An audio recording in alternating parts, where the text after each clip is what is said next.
Je vais commencer par parler en français et Patrick traduira. Mille merci. Je suis donc, pour ceux qui ne me connaissent pas, Claude Bloch, la mère, la grand-mère ou l'arrière-grand-mère de la fondatrice des journées qui au début étaient des journées portes ouvertes en Alsace. Et je vous remercie tous de votre enthousiasme et de votre participation ce soir. J'avais, Claude, oui, please tu peux, translate step by yes, step, yeah, otherwise. I will say. So Je l'attends, Patrick, vas-y. good afternoon to all. I am the grandmother, the mother of these European Days of Jewish Cultures, which were born long time ago as open days in just in Alsace, and now I'm very happy to see you all around this call today. J'avais comme mission d'excuser notre président de l'AEPJ, maître François Moyse, et j'ai la joie de vous dire qu'il a pu se libérer. Et c'est à lui que je passe la parole pour vous adresser quelques mots. My mission was to replace François Moïse, who was couldn't participate, but we are lucky he found a way to join us, and I'm happy to let him the floor to introduce this meeting. Merci François, à vous l'honneur. Oui, merci Claude, merci Patrick. Bonjour à tous, je suis très heureux de vous voir tous. Ce que je connais, c'est la plupart, et ce que je connais pas. I'm switching now to English, and I thanked Claude and Patrick for the introduction and said that I'm very happy to see all those I've known for years and also some new faces. The sheer number of the participants show the interest that a lot of institutions and people working for Jewish heritage and culture have in Europe, and we are delighted at AEPJ that it is so. Indeed, I was not able to participate, but in the last minute I found about half an hour to be with you, and I excuse myself that I apologize that I will have to leave relatively soon.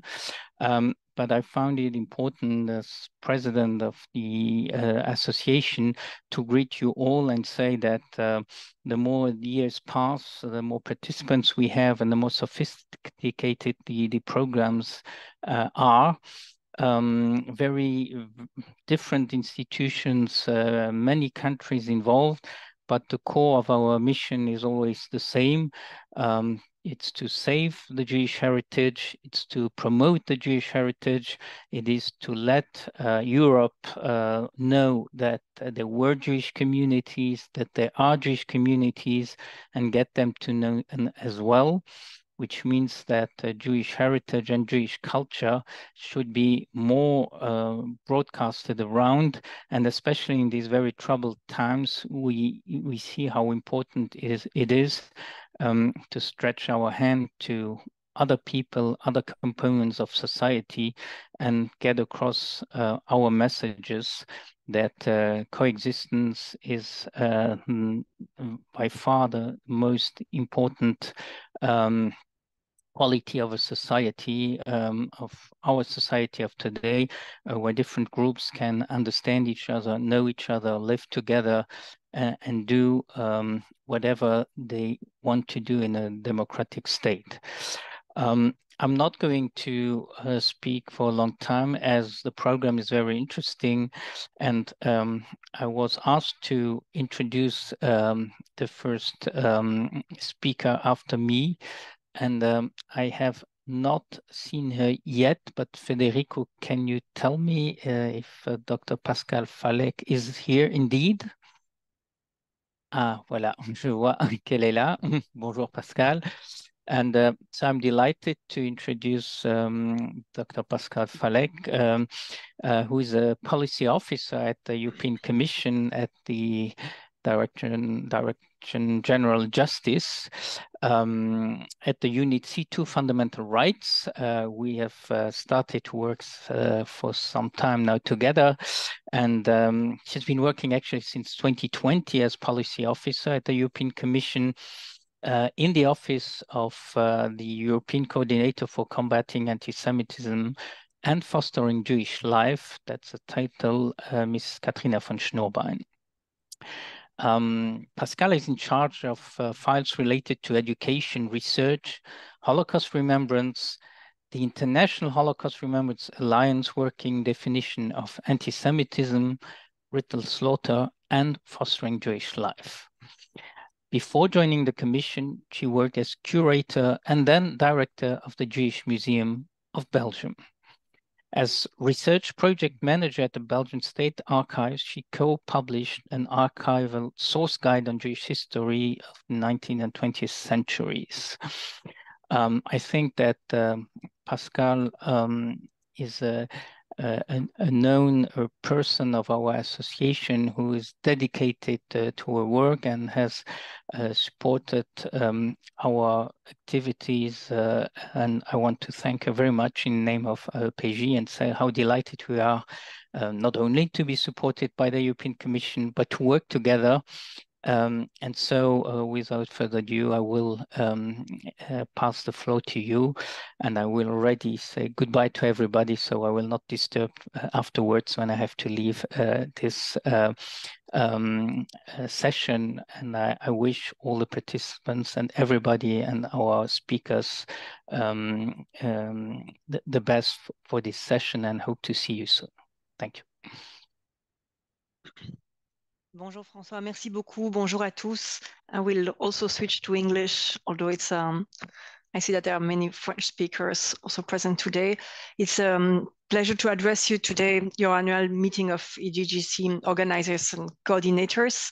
And to start really sincerely on behalf of the European Commission, I would like really to express you my gratitude and thank you extremely warmly for all the efforts you're doing on the different parts, I mean, from all the different organizations and different parts of Europe you work on daily basis, the work you do on the ground to make Jewish life, Jewish history visible, to raise awareness about the Jewish contribution to European society and to, as François said, safeguard Jewish cultural heritage. It's a daily endeavor, it's a continuous work, it's something that continued during the, I mean, all year long, but it's also even more difficult to do it today and since October 7. And I would like really to thank you for your hard work and to encourage you to continue to find the strength to continue to do this work. During the last few months since October 7, our world has changed. It has been extremely challenging for Jewish communities. I don't need to tell it here in Europe and worldwide, and especially for people like you working in Jewish cultural heritage. We have seen an unprecedented increase of anti-Semitism, which has reflected and impacted severely Jewish museums and the cultural sphere. And we are aware how much it affects you in terms of security, staff, but also, of course, audience, budgets, and maybe the themes of what will be presented in the different organizations, institutions. I want, on behalf of the European Commission of Katharina von Schnurbein, the European coordinator, and as it has been stated by the Vice President Skinner as Commissioner, the President von der Leyen, that the EU stands by Jewish and with Jewish communities and organizations. And we have called all EU member states to do the same. It's the spike of anti-Semitism that has been unprecedented since October 7 is simply unacceptable. It is fully incompatible with what the EU stands for and the model of society we represent.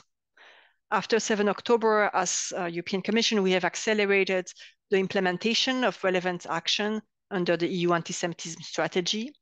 And we also have published a new communication entitled No Place for Hate on December 6. And we continue to work closely with all member states to fight anti-Semitism on the one hand, but really to foster Jewish life on the other hand. And cultural heritage, Jewish cultural heritage, is fully part of Europe's DNA. The EC wants to continue to protect Jewish heritage, to safeguard it, and ensure its valorization, as this is a key aspect of Jewish life.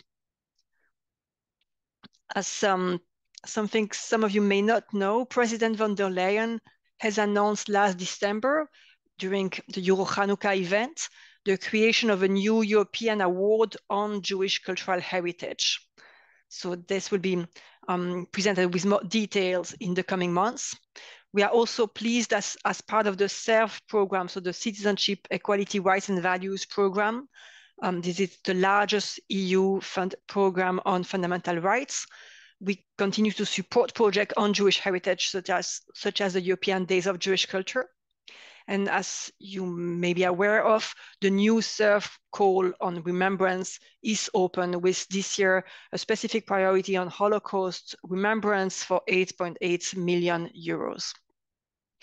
Another ongoing project that I wanted to brief you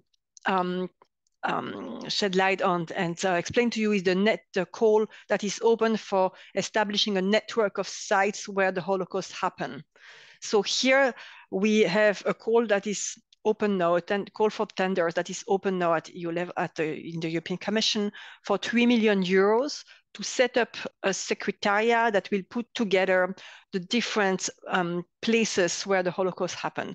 So from big place to small places, from places such as places of hiding, of course, deportation camps, extermination and killing camps, to places that are unmarked. So it's a very big project, and we hope that some of you may form a consortium or be part of it, apply to it, and then join and contribute to the network of sites. As we know, as the last Holocaust survivors are not here anymore or passing, and the years, with the years, we know that we really need to rely on the sites to educate the new generation about the darkest period of European history. Also, and to end up with there, so I spoke about the European strategy on combating anti-Semitism. All member states committed to also adopt national strategies on combating anti-Semitism and fostering Jewish life.